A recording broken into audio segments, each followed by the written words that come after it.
cita sobre santificação. Vamos começar orando. Pai, te louvamos, te engrandecemos no nome, por quem tu és e tudo que o Senhor tem feito em nós e por nós. Senhor, nessa manhã nós te pedimos, ó Deus, que o Senhor nos ajude a aprender mais sobre ti, a conhecermos o Senhor melhor ao meditarmos na tua palavra. Senhor, ilumina as nossas mentes e corações para que nos tornamos, ó Deus, para que aprendamos, ó Deus, os caminhos pelos quais nós nos tornamos mais e mais semelhantes a ti, até o dia que o Senhor venha. É o que eu te peço, Senhor, em nome do teu Filho Jesus. Amém. Nós estamos estudando sobre a santificação. Esse é o nosso terceiro módulo 2022. Nós falamos sobre a identidade do crente no Evangelho, nós falamos sobre a provisão de Jesus em nossas vidas, falamos sobre o processo pela qual Deus nos santifica, e hoje talvez é o último momento, o último encontro onde nós vamos analisar essas duas últimas palavrinhas no título do nosso curso, que é o na prática, né? Hoje a gente começa a fazer a transição de tudo aquilo que nós estamos estudando, e aprofundando melhor a nossa identidade, a nossa provisão, o processo, para que depois nós possamos entender como isso se aplica e se realiza nas nossas vidas, em diversos momentos da nossa vida. Hoje a gente inicia essa transição falando de um assunto muito importante, de um assunto bastante relevante, e eu louvo a Deus pela provisão de a gente ter tido a oportunidade de falar de santificação logo depois de salvação, porque este é um dos aspectos muito importantes para os dois temas. É o que nós vamos conversar hoje. Nós não abordamos diretamente esse assunto na salvação, quando falamos sobre soteriologia, mas ele é fundamental e talvez vai tornar até mais claro, mais real para a gente agora quando a gente entende santificação. E para isso eu quero fazer uma pergunta. Deixa eu ver quem que vai poder. Eu acho que a Laura vai poder me responder isso. Ô Laura, me diz uma coisa. Qual que foi, assim, um dos dias mais importantes da sua vida? Aceitou Jesus. Isso que é crente. Quando você casou. Muito bem, muito bem. Foi um dia, eu vi o vídeo, foi um dia, foi muito legal. Você me mostrou, foi muito legal. Realmente, o casamento é um dia muito marcante para a gente, né? Vocês que estão caminhando até lá, vocês experimentarão isso. Vocês têm um caminho um pouco mais longo, né, Mel? E imagino que o seu pai seja ainda mais longo na expectativa de que demore bastante, mas até lá, né? Um dia, Mel, se Deus assim prover, se Deus quiser, um dia você vai experimentar algo que eu também experimentei. O casamento, né? Este filezinho de borboleta do lado, sou eu, quando roubei a roupa do tropeço da família Adams. Tinha faltado a roupa do coveiro, eu fui lá e peguei emprestado, com essa mulher linda, maravilhosa. Dia do nosso casamento, 26 de novembro de 2011. Foi quando... Nossa, verdade! Deus, obrigado! Gente, obrigado por isso. Obrigado. Nossa, até fiquei trêmulo agora. É verdade. Nossa, bateu um medo agora. Esse foi o dia do meu casamento. Um dia também muito importante para nós. Um dia das importantes das nossas vidas. O dia que casei também foi significativo para mim por muitas razões, né? Mas eu acho que quem casou, quem casou e consegue imaginar que assim, a expectativa que nós tínhamos naquele dia, tudo que a gente trabalha e depois tudo que a gente pensa, que a gente sonha, quando as coisas vão acontecendo, a gente percebe que nem nos nossos melhores sonhos a gente imagina que as nossas vidas vão caminhar por alguns caminhos ou tomar alguns destinos. O casamento é isso, né? O casamento a gente é surpreendido e a gente ganha muitas coisas. Olha a minha carinha, este momento onde ela assinava ali o atestado, olha a minha cara de tá lascada. Esse momento é crucial, né? Foi crucial, porque a partir desse momento, o pouco que eu tinha se juntou ao quase nada que a Mari tinha. Né? Nesse momento, a gente faz um acordo ali, um tratado, onde é uma relação de ganho mútuo. Eu ganhei muitas coisas. Peso, claro, é a mais nítida delas. Né? Mas eu ganhei muito mais coisas além disso. Eu ganhei crise respiratória, que eu nunca tive na minha vida. E eu nunca imaginei que isso poderia ser transmissível. O nosso infectologista daqui se vire para explicar, porque eu nunca tive sinusite na minha vida. Tive a partir de quando eu casei. Mari também ganhou muitas coisas. Mari aprendeu a gostar de hambúrguer. Teve que aprender a ver filme nerd. Teve que aprender assim, amor, vamos relaxar? Vamos. O que a gente vai ver? História do Império Romano. Ela não teve muita opção. Ela teve que gostar de coisas que eu gostava e assim eu gostar de coisas que ela gostava também. Mas algo ainda mais significativo aconteceu nesse dia. Porque a partir do momento em que nós mutuamente entrávamos em um relacionamento, nós começamos uma união como é tão profunda e significativa como é o casamento, nós iniciamos um relacionamento pessoal que cresce em profundidade e significado com o passar dos anos. Hoje eu sou capaz de imaginar microexpressões faciais da minha esposa. Ela é capaz de imaginar coisas que eu ainda nem consegui processar ainda em mim. Ela já conhece. Dúvidas e angústias que eu tenho são capazes de se tornar nítidas para ela.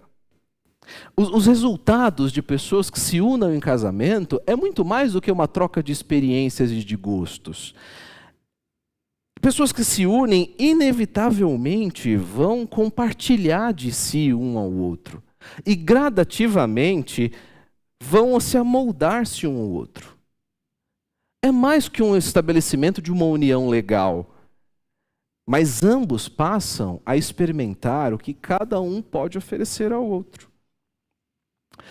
E quando nós falamos de santificação, o termo casamento é muito importante. Porque ele é uma metáfora que nos ajuda a entender muito bem o que acontece quando nós somos salvos por Cristo Jesus. Porque nós já vimos a nossa identidade em Cristo. Na semana passada nós falamos que Jesus vai nos levar. Nós vimos que lá é o nosso lugar. Acontece por meio de um relacionamento de vidas na eternidade, saber que nós somos declarados a vida que nós teríamos de ter vivido e Deus. Declarados justos em Cristo. Aquela boa obra começa no relacionamento com Cristo Jesus por meio da salvação e é completa e processada até que a boa obra. Millard Erickson, quando ele escreve a sua teologia sistemática, ele lembra que a nossa união com Cristo, ela também representa a nossa salvação como um todo. Mas a nossa união com Cristo também se aplica a um relacionamento íntimo com Ele. Ele lembra que estamos em Cristo e que Cristo está em nós. A nossa mudança, quando nós somos salvos, não é somente cognitiva. Ela é mais do que isso. A nossa mudança não é somente comportamental. Ela é mais do que isso. A nossa mudança é premiada pela grande dádiva que nós temos em Cristo Jesus, que é Ele próprio. É o próprio Jesus em nós. Enquanto num casamento duas pessoas se unem não apenas fisicamente, mas também elas estão cada Cristo Jesus. É por isso que a metáfora está tão presente em culturas, porque ela se apoia na ideia bíblica de um pacto, de uma união, uma promessa relacional. No momento que Ele nos salva, Deus se compromete conosco. Deus tem uma agenda, nos tornar santos. Ele é o nosso Deus, nós somos seu povo. Esse relacionamento no meio de um casamento é absolutamente significativo. Eu quero trazer para vocês alguns exemplos. Primeiro, em Ezequiel, quando Deus vai descrever a cidade de Jerusalém, mas é isso que o Ezequiel demonstra Deus usa por meio de Ezequiel a ideia de uma infidelidade de uma esposa do seu noivo para a traição de Jerusalém para com o Senhor. Isaías faz a mesma coisa.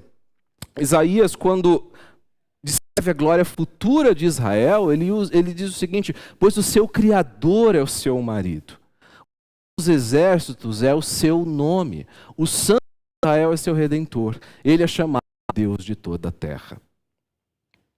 Paulo usa essa metáfora em suas cartas, nós vamos ver isso novamente, mas nós vamos encontrar isso também em Apocalipse. Quando João descreve o povo de Deus reunido, João diz: regozijemo-nos, vamos alegrar-nos e dar-lhe glória, pois chegou a hora do casamento do Cordeiro. A sua noiva já se aprontou. Para vestir-se foi-lhe dado linho fino, brilhante e puro. João olha para o futuro e descreve o povo de Deus como a sua noiva.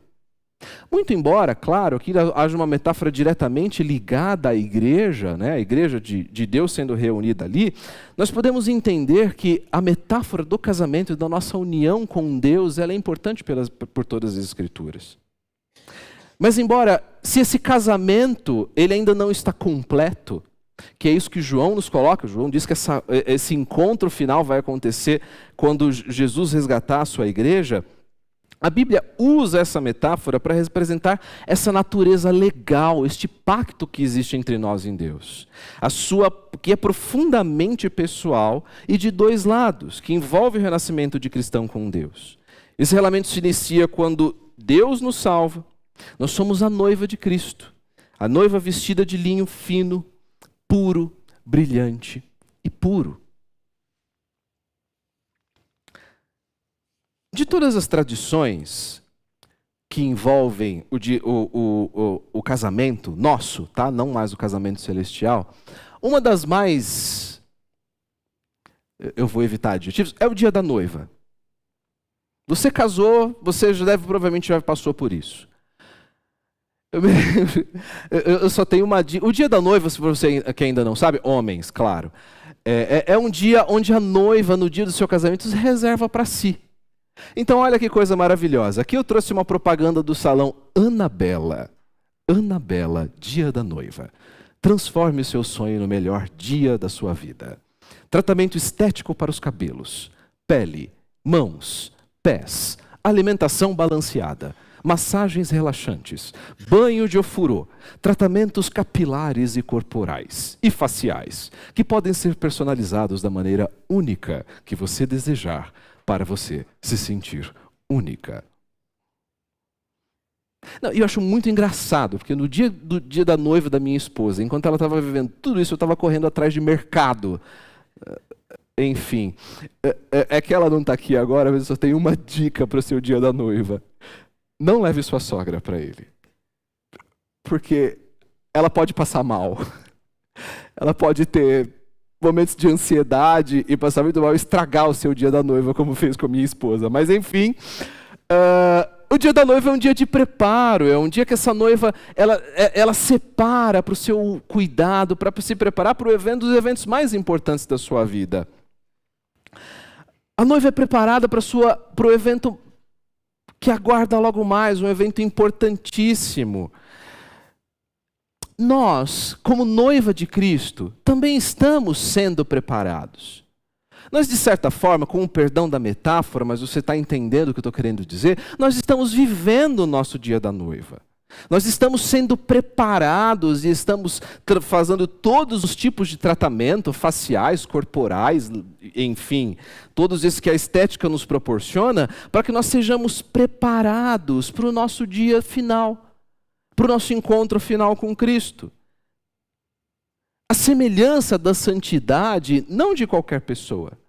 A semelhança da dignidade, não de qualquer pessoa. Mas a semelhança do próprio Jesus.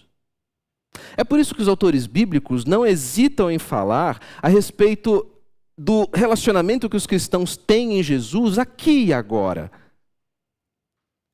De que esse casamento se consuma no final, mas que nós estamos aqui sendo preparados para esse dia. Nós estamos sendo forjados para esse dia. E quando nós pensamos no nosso dia da noiva, quando nós pensamos naquilo que estamos sendo preparados, fatalmente nós vamos nos perguntar: qual é nosso papel? O que eu faço? O que eu preciso desempenhar para poder me preparar para esse dia?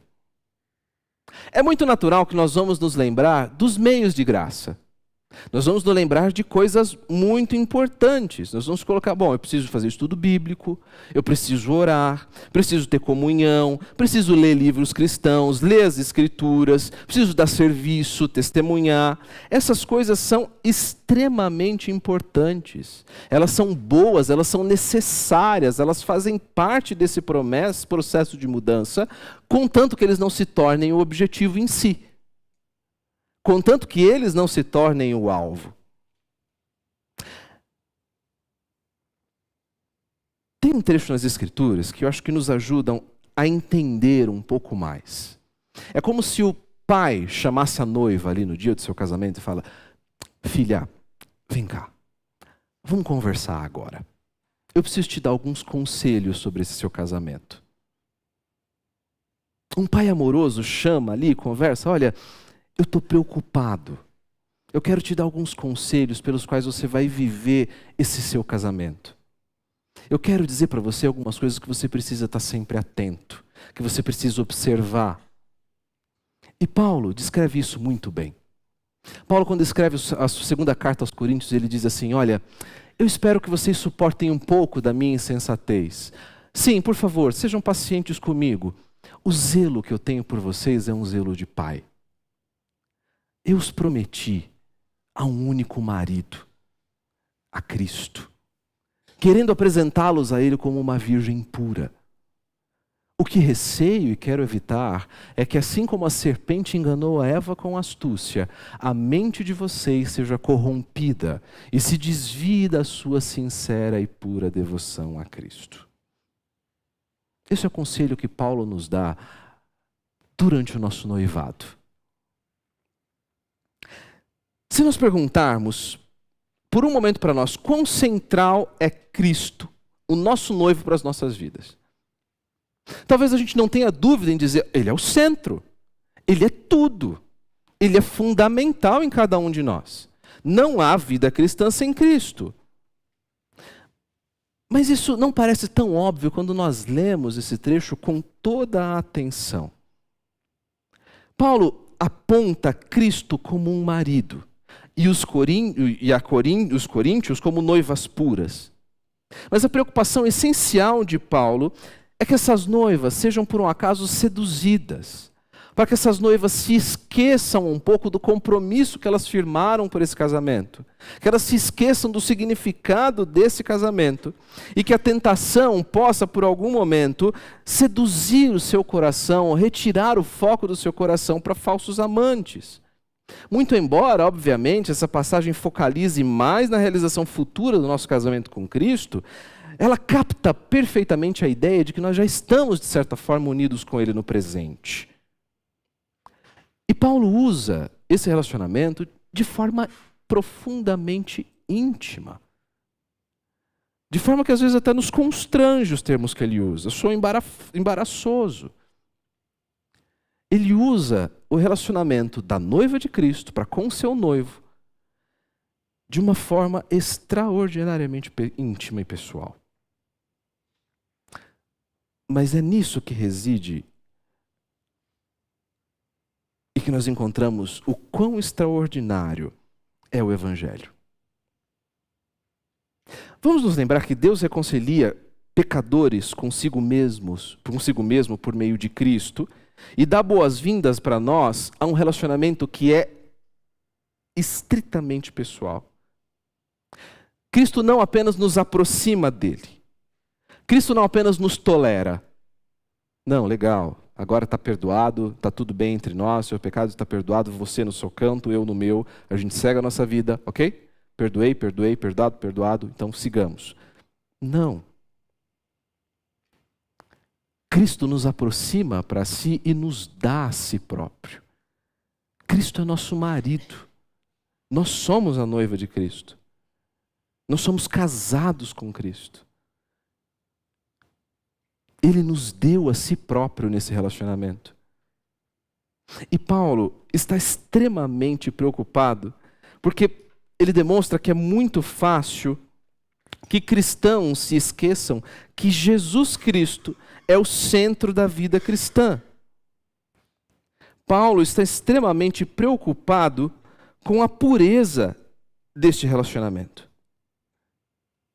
com a relação dessas pessoas com Cristo. O que ele quer evitar é que a gente dê ouvidos a terceiros. É evitar que a nossa união com Cristo seja manchada, ou seja maculada por coisas que entram nesse relacionamento. Pelo Ricardão. Para que nós traiamos a Jesus. E é muito importante quando nós entendemos o que significa estar casado com Cristo. Paul Tripp responde isso muito bem. Ele diz, o que significa então estar casado com Cristo? Significa que Cristo nos fez recebedores da sua afeição e nós, reciprocamente, devemos fazê-lo o objetivo principal de nossa vida.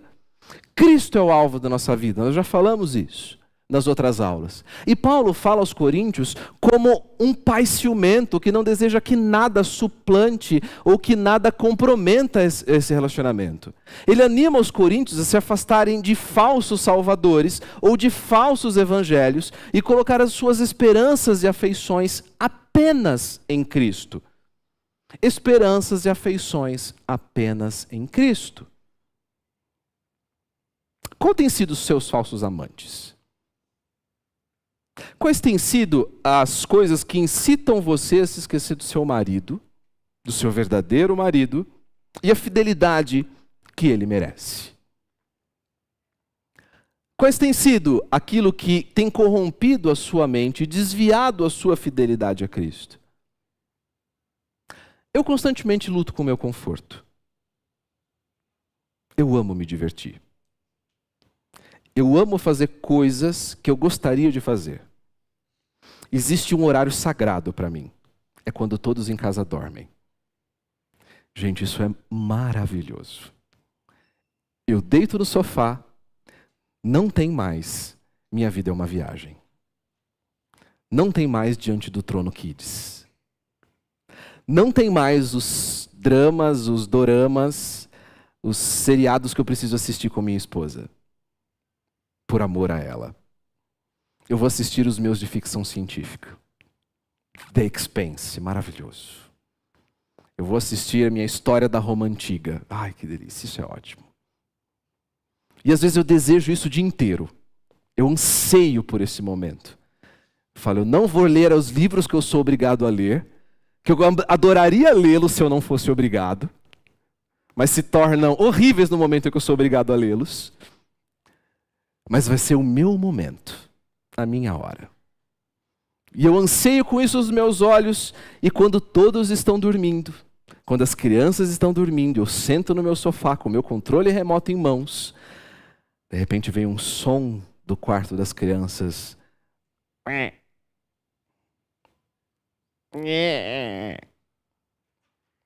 Isso é um bebê.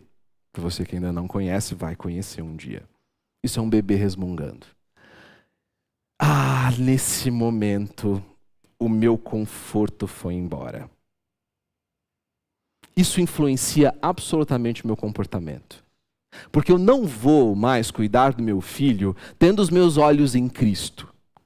Eu vou cuidar do meu filho, daquela coisinha redondinha de olhos azuis que estão lá fora, porque ele roubou de mim aquilo que eu ansiava. Ele roubou de mim o meu conforto. Ele roubou de mim aquilo que eu deveria. Eu me torno irritadiço, eu me torno irado, eu me torno impaciente, eu me coloco nos braços do meu amante, o meu conforto pessoal, o meu momento de prazer. Nós podemos fazer isso em vários momentos dos nossos dias, com várias outras coisas. Devotamos nossos corações aos nossos trabalhos, a outras pessoas, Há um estado de mente, conforto, prazer, segurança, sucesso, poder, paz, dinheiro. Nós temos muitas opções diante de nós, mas nenhuma dessas coisas pode pode nos dar a nossa identidade. Por que nós adoramos elas? Por que nós nos rendemos a elas? Simples. Porque elas parecem atraentes. Porque elas parecem atraentes. E, na verdade, algumas são muito boas. The Expanse é maravilhoso. É muito legal. Se você gosta de ficção científica, guerra em Marte, Terra, essa coisa, é incrível. Mas nós permitimos que essas coisas eclipsem para nós a beleza de Cristo Jesus. Eclipsem para nós, retirem de nós o nosso desejo de viver para o nosso esposo, de obedecer antes de tudo ao nosso esposo. Paulo acerta no alvo. Paulo é cirúrgico a implorar para aqueles coríntios que permaneçam focados neste relacionamento com Cristo, da mesma forma que maridos e esposas focalizem os seus relacionamentos com seus cônjuges. Porque quando nós falamos da nossa união com Cristo, se nós estamos unidos com Cristo, se Cristo é o nosso esposo, Cristo é a razão das nossas vidas. Cristo é o objetivo das nossas vidas. Nos tornarmos semelhantes, imitá-lo, ter Ele como nossa fonte, é a razão pela qual nós vivemos. E o clamor de Paulo é para que nós permanecemos sinceros e puros nessa devoção.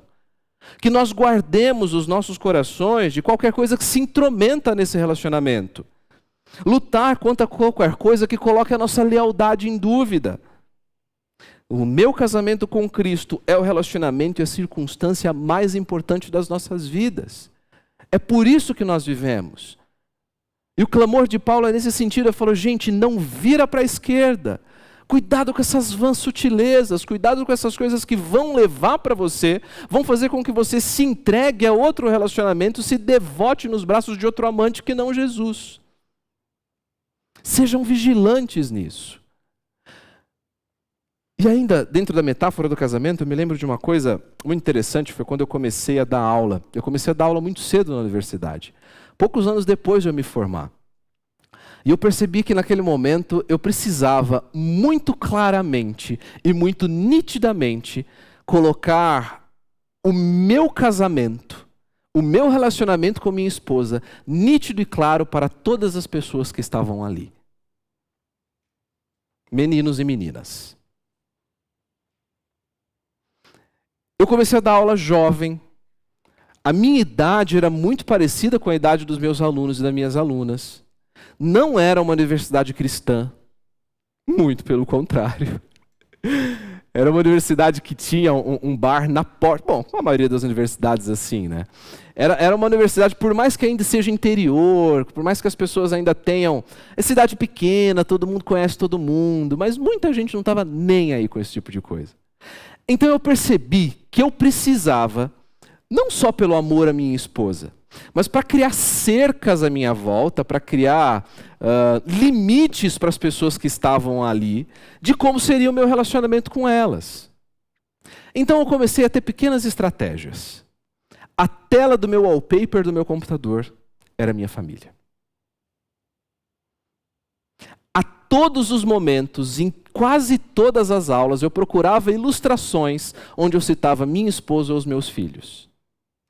Sempre que possível, os meus filhos estavam na faculdade comigo. Nem que sejam sentadinhos ao meu lado, jogando o celular enquanto eu dava aula. As minhas orientação de conclusão de curso, nunca eram individuais. Principalmente com meninas. Sempre haviam mais de uma ou duas pessoas na sala. Em todos os momentos, a minha fé e a gravidade e a importância do meu relacionamento, eu tinha que ser evidente. Com isso eu consegui evitar muitas setas, muitas dificuldades que aquele caminho poderiam me dar. Caronas com alunos, jamais. WhatsApp pessoal, jamais. Sempre o e-mail corporativo, era o e-mail da faculdade com que eu lidava com eles. Por que eu estou trazendo esses exemplos? Porque quando nós falamos do nosso relacionamento com Jesus Cristo, me parece que cercas semelhantes são as quais nós precisamos criar e tratar nas nossas vidas. Nós precisamos zelar por esse relacionamento da mesma forma como nós lutamos pela fidelidade do nosso cônjuge, pelo compromisso que nós temos com os nossos cônjuges. A fidelidade do nosso casamento com Cristo, ela é fundamental. Ela é fundamental nesse processo de santificação. Mas não é só isso. Quando nós falamos da nossa união com Cristo, nós estamos falando também de bênçãos. Nós estamos falando também de benefícios que nós temos, que nós recebemos, quando nós nos unimos a Cristo Jesus. O casamento humano não é somente uma ilustração de nossa união com Cristo. Deus deseja que esse casamento também nos ajude a entender o que significa estar relacionando com Ele. Primeiro momento, quem é o nosso noivo?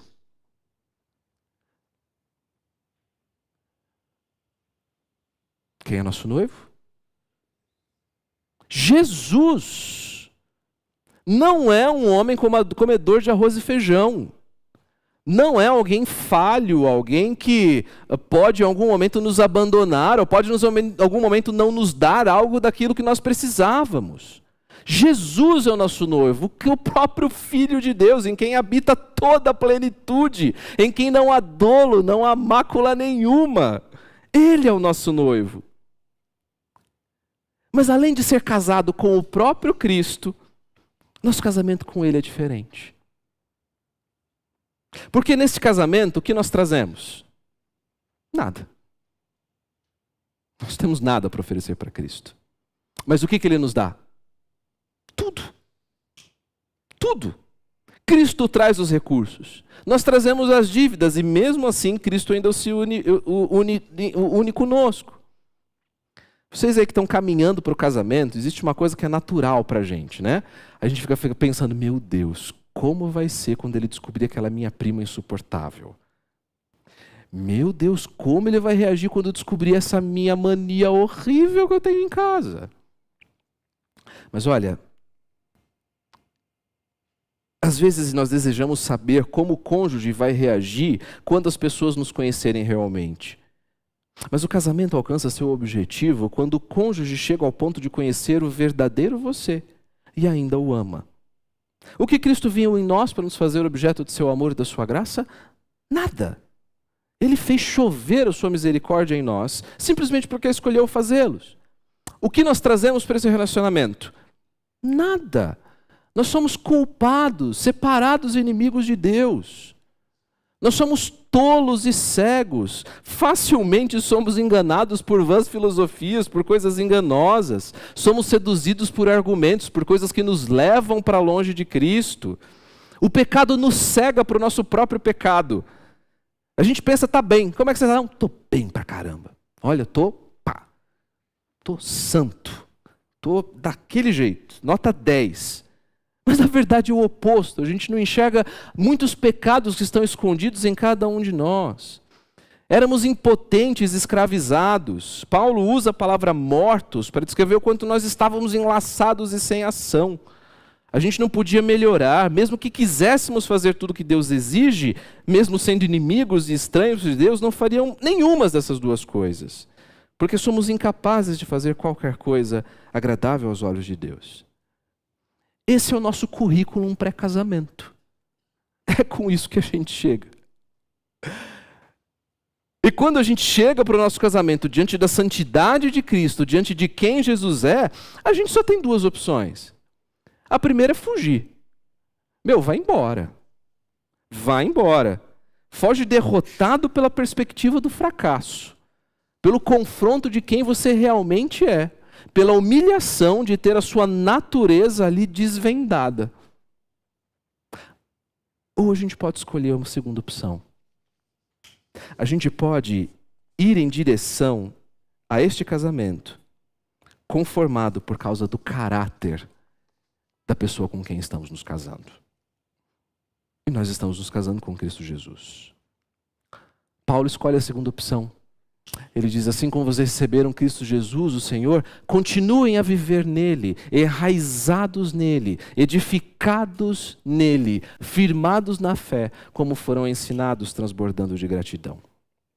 O que Cristo traz para essa nossa união, para esse nosso relacionamento, satisfaz perfeitamente as nossas deficiências, inaptidões, desqualificações que nós trazemos como pecadores. O que Jesus faz quando nós nos unimos a Ele é nos justificar. A sua vida, morte e ressurreição nos libertam da culpa, penalidade e da vergonha que nós tínhamos com o pecado. Jesus é nossa sabedoria. Nós éramos cegos, nós éramos tolos, mas Ele nos dá os tesouros da sabedoria e do conhecimento, que é Ele próprio. Ele é a própria sabedoria. Ele nos liberta do nosso cativeiro, da nossa ignorância, da nossa tolice. Jesus nos dá o poder. Jesus nos vivifica de novo. Antes impotentes e escravizados, agora Ele nos dá a capacidade de viver com o objetivo correto.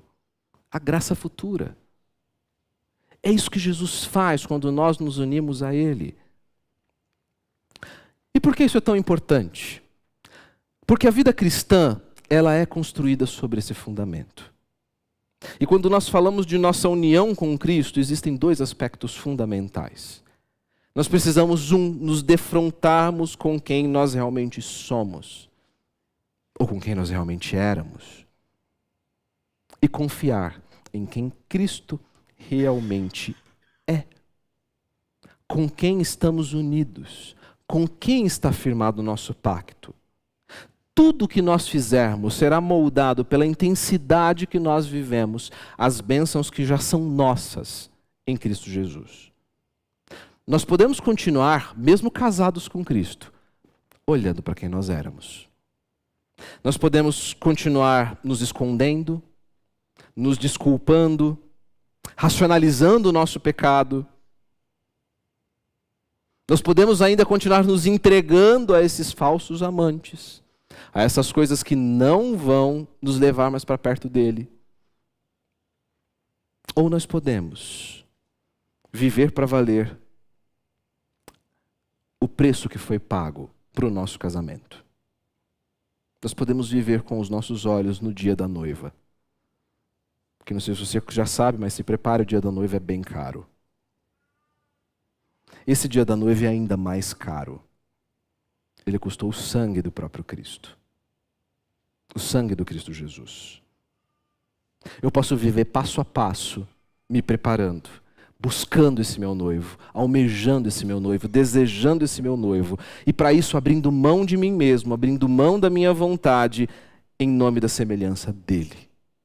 Não vivendo mais para mim, mas vivendo para ele. Porque afinal de contas, pense na história de alguém muito pobre. De alguém que tenha nascido numa família com extrema pobreza. Uma família onde você cresce malnutrido, onde você não tem acesso a estudos, você vive no meio da lama, mal vestido, quase nunca anda limpo, pouco ensino, poucas perspectivas. E um dia, você pela ironia do destino, consegue entrar numa universidade e lá você conhece alguém muito especial. Não sei se você já conhece essa história, mas existe uma que nos ajuda a ilustrar muito bem, assim. Né? Você conhece essas pessoas? Kate, William, né? As mulheres dizem, eu lembro do casamento lá, né? Isso, é uma história de amor linda, uma plebeia e alguém da família real, né? Imagine assim, a Kate Middleton, é disso que nós estamos falando. Um plebeu. E de repente na universidade ela conhece ninguém mais, ninguém menos do que o príncipe da realeza britânica. Eles começam a se ajudar, essa história é real, tá? Eu não estou inventando. Eles começam a se ajudar mutuamente, eles começam a iniciar um relacionamento, eles começam a conversar e de repente, acontece um casamento. Naquele dia, no exato momento em que ela se torna a condessa de... Cadê? Windsor, muito obrigado, Celso. Precisamos conversar. No momento em que ela se torna a Condessa de Windsor, tudo muda. Tudo muda para essa moça. Ela ganha um novo status. Ela ganha um novo poder. Ela ganha um novo prestígio. Nada do que ela fez ela mereceu para ganhar tudo que ela ganhou. Mas ela é resultado do seu novo relacionamento com esse senhor aqui, com esse olhar para ela. Seu casamento muda quem ela é. O casamento muda o que ela tem. E muda as experiências pelas quais ela vai passar na vida inteira. Inclusive como ela vai viver o restante da sua vida. Esse casamento a transforma. Completamente. Completamente. Por mais que essa ilustração nos ajude a entender o que acontece quando nós nos tornamos salvos por Cristo Jesus, ela ainda não consegue captar tudo que é verdade em relação ao nosso relacionamento com Cristo. Porque Cristo não muda apenas nossas circunstâncias, relacionamentos e status. Nós nos tornamos diferentes em um sentido espiritual muito mais profundo. Ele transforma a natureza mais íntima. Nós nos tornamos novas criaturas. Novas criaturas. Essa mudança é resultado do nosso relacionamento com Cristo. Porque eu estou unido a Ele, eu sou renovado diariamente pelo seu Espírito. Porque eu estou unido a Ele, o mal que habita em mim é vencido, substituído pela habilidade de amar, de adorar, de me regozijar. Porque eu estou unido a Cristo, eu me aprendo a ser paciente, amável, bom, fiel, gentil, a ser como meu noivo é. Não porque em mim havia algo que me desse capacidade para isso, mas porque agora, unido com Cristo, aquilo que Ele é também se transforma meu. Se está diante de mim. Cristo traz lucros enormes para os nossos relacionamentos. Esses lucros dele são tanto quanto os nossos. Ele nos torna herdeiro dos seus bens. Nós não somos mais um pedinte. Nós não somos mais um plebeu. A nossa conta bancária está cheia. Nós temos um novo status, um novo sobrenome depois do nosso nome. Somos condesses de Windsor. Por Cristo nós podemos viver e começar a viver de uma forma que reflita quem nós somos realmente agora. Então, muito bem. Nós somos unidos com Cristo. Cristo nos resgata como sua noiva. Cristo nos dá a salvação. Eu posso agora ser como Cristo é, não porque em mim habita alguma coisa, mas porque Cristo habita em mim. E a minha fidelidade é devido a Cristo. O que eu trago para esse relacionamento, o que eu almejo nesse relacionamento, é a minha fidelidade com o próprio Cristo Jesus. Estamos de acordo com isso, né? Mas, como a nossa união em Cristo molda a maneira com que nós vivemos em tempos difíceis ou tempos de bênçãos na nossa vida? Porque Pedro vai nos dizer que existem coisas que impedirão que nós, nos conhecimentos de Cristo Jesus, Pedro vai dizer que nós nos tornamos, em alguns momentos, inoperantes e improdutivos.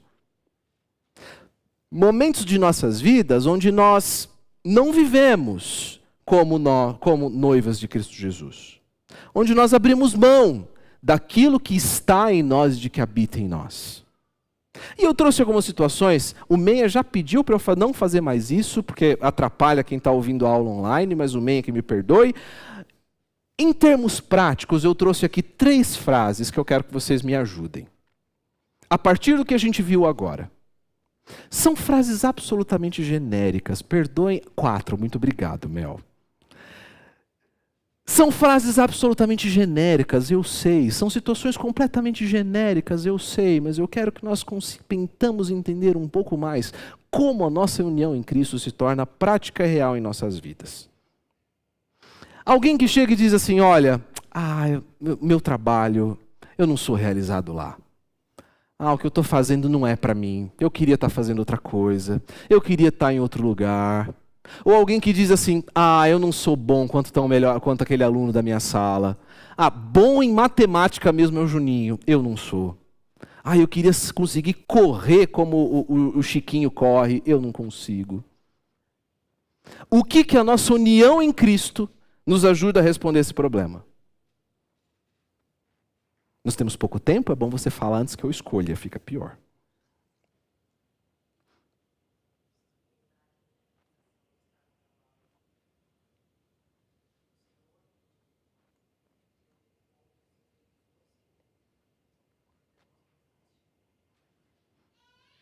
Perfeito.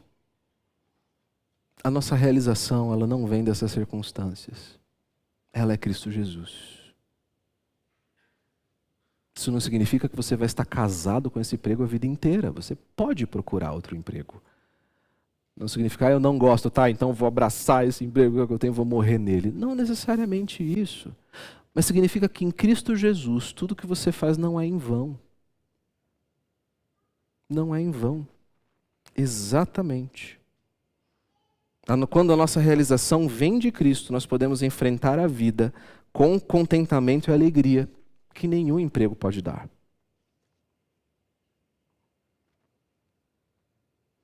Ah, a paternidade tem sido um fardo demais para mim. Ah, não dá. Eu não consigo. Eu sei que eu preciso educar meus filhos. Eu sei que eu preciso guiar meus filhos. Eu sei que eu preciso disciplinar os meus filhos com calma. Mas na hora daquele... não dá.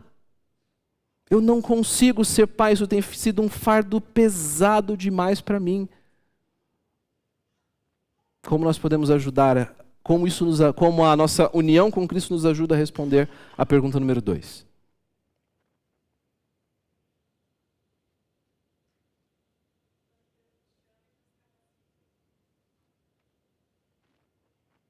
Perfeito.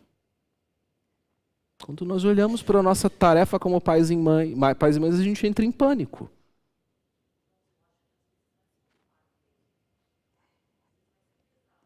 Uhum.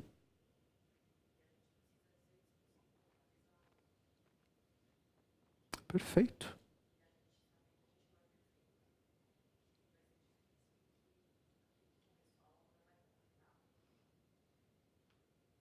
Perfeito. Nós...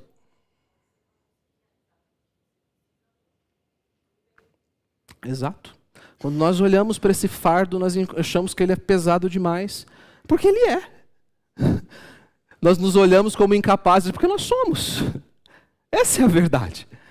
E o erro é nós olharmos para nós como se nós tivéssemos essa sabedoria e a capacidade de levar para os nossos filhos, de fazer os nossos filhos como servos do Senhor, porque nós não temos. Aguarda, Ludi. Está chegando. Nós não temos. Nenhum pai e mãe tem a sabedoria e a força necessária. Nenhum. Mas Cristo é a fonte de sabedoria e força. E Ele promete nos dar como sua noiva. Ele nos sustenta para essa tarefa difícil. Ah, mas espera aí. Olha, está cada vez mais difícil me relacionar com o Léo. Vocês veem ele assim, todo disposto, atua em 67 ministérios da igreja. Existem ministérios que ele atua que ainda não foram inventados, mas ele está ali, ele dirige, ele faz as coreografias lá no final da peça. Ah, mas não dá. Para mim é impossível estar com o Léo. Quando eu chego perto dele, o Léo não me desce. E aí? Além de eu ter razão, além de eu estar certo.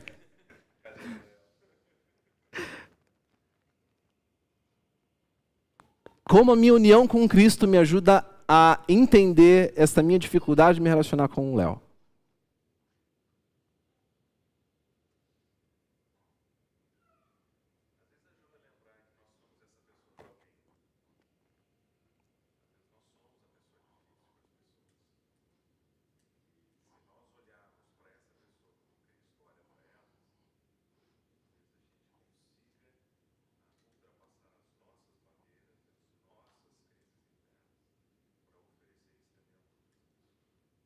Perfeito, perfeito. Eu olho para ela, não mais como alguém difícil de ser digerido, mas como eu sou o pior e Cristo me amou. E se eu tenho em mim o amor de Cristo, não há nada que me impeça de amar ao Léo da forma como Cristo me capacitou para fazê-lo. A última. Mas os programas da igreja não parecem tão interessantes. Acordar cedo para o Capacita, não dá. Aquele pequeno grupo. Não, hoje eu tinha tanta coisa para fazer. Mas a série de Tiago, não sei. Como eu respondo para alguém que parece ter dificuldades de se relacionar com o corpo de Cristo e com a igreja?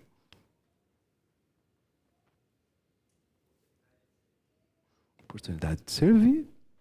Excelente forma. Eu olho e digo, olha, o seu empenho está em servir aos outros e desprender e desfrutar do amor de Cristo que você encontra outras pessoas. Muito bem.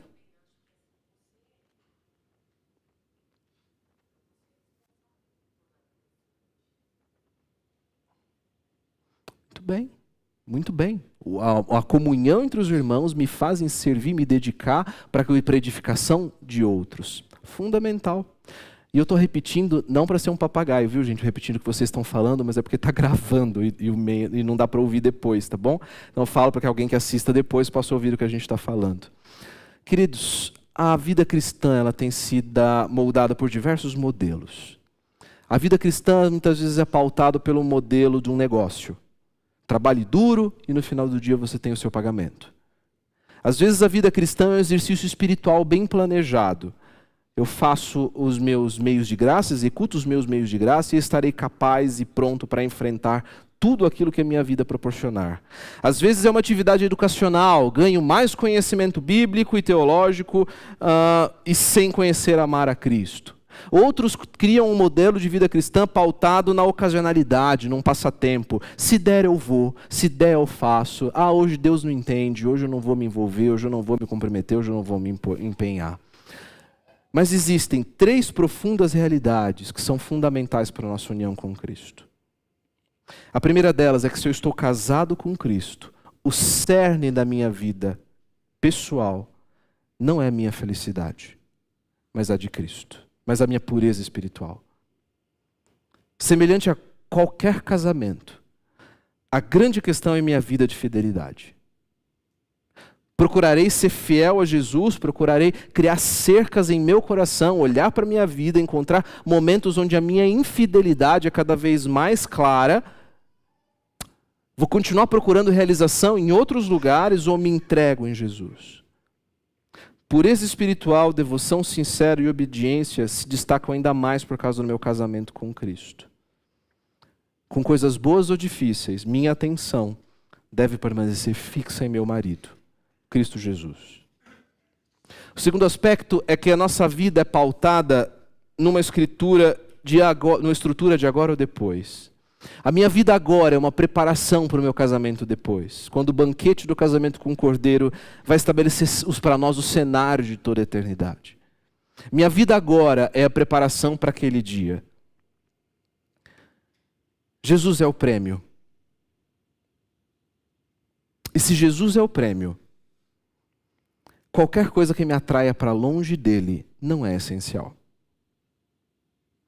Se Jesus é o alvo, qualquer coisa que me afaste desse alvo não é essencial.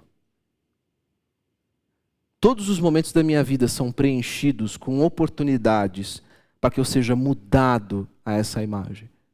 E para que esse alvo se torne cada vez mais nítido e real em minha vida. Porque a vida cristã abrange tudo, esse é o terceiro aspecto. Ela é muito mais do que ter hora tranquila, ela é muito mais do que fazer ofertas, participar de um ministério, sentir emoções durante o culto, isso é muito bom. Mas eu posso fazer todas essas coisas sem Cristo. Todas. Sem Ele estar no centro da minha vida.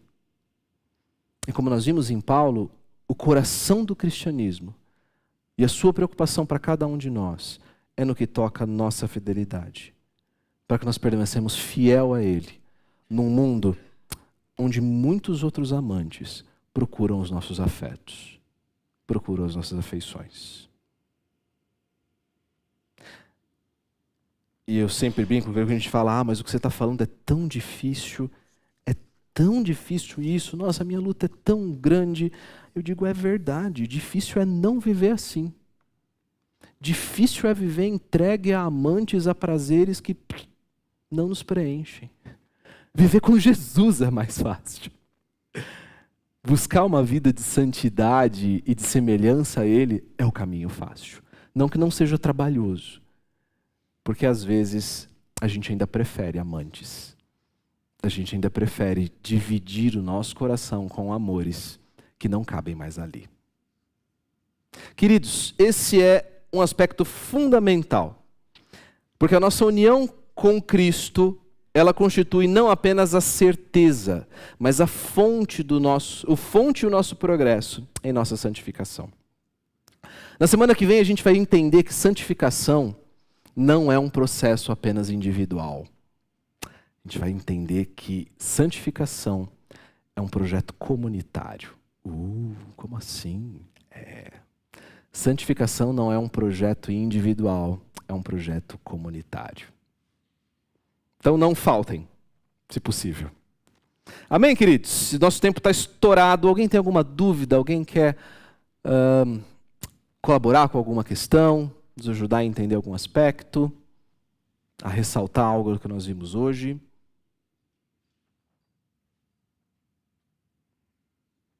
Não? Podemos orar. Pai, nós te louvamos o nome, nós te adoramos, nós te louvamos, ó Deus, pelo que o Senhor fez em nós e pelo tão maravilhosa obra que o Senhor tem realizado em nós. Senhor, nós te louvamos, ó Deus, porque o Senhor nos salvou, nos tirou do lamaçal do nosso pecado e nos trouxe para uma nova vida nova. Sem que houvesse, ó Deus, qualquer coisa que inspirasse em Ti, Senhor, que merecesse, ó Deus, o que o Senhor fez em nós. Senhor, o que nós te pedimos hoje é que quando nós olharmos para a nossa união com Cristo, Senhor, nós nos lembremos desses aspectos fundamentais. Nós nos lembremos, ó Deus, de quem o Senhor nos transformou quando o Senhor uniu a nós. Daquilo que o Senhor nos proporcionou, daquilo que o Senhor nos deu, daquilo que o Senhor é em nós, ó Pai. Dessa fonte abundante, desse rio de águas vivas, Senhor, que corre em nosso coração e em nossas vidas. Ó Deus, que os nossos corações, olhos e mentes estejam atentos para tudo aquilo que desvia o nosso foco do nosso amor leal a Ti. Senhor, que a nossa fé, o nosso amor estejam firmados unicamente em Ti. Que o Senhor, ó Deus, seja o motivo e a alegria e a razão e a fonte, a inspiração de tudo aquilo que fizermos. Ó Deus, que os nossos olhos possam estar fitos em Ti, para que um dia, Senhor, nós experimentemos a realização completa disso que o Senhor já realizou em nossas vidas. Nós cremos que um dia estaremos ao Teu lado, agora completos e compartilhando, ó Deus, de tudo aquilo que o Senhor planejou para nós ainda na eternidade passada. É por isso que eu louvo, é por isso que eu Te adoro, ó Deus, em nome do Teu Filho Jesus. Amém e amém. Muito bem.